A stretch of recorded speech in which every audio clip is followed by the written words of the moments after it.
ابن قيم خديجة رجل بيشتن جمع النبي صلى الله عليه وسلم بين تقوى الله وحسن الخلق. فنبري عليه الصلاة والسلام جمع كدنا بين أخلاق جوان والتقوى دا، أخلاق جوان وهالوصل التقوى دا بوشي بيشتن چونك هنديك تقوى خدية أنه بين مروفي ورب مروفي درست كتن وباشت كتن،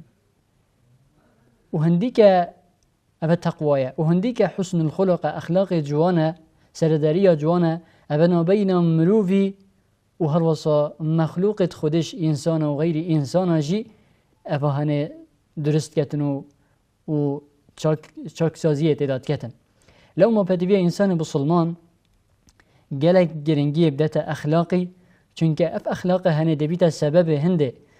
ورازي بونا خده ببدأ استفابت وهالوصا خده حشت بكت وهالوصا مخلوق خدش إنسانا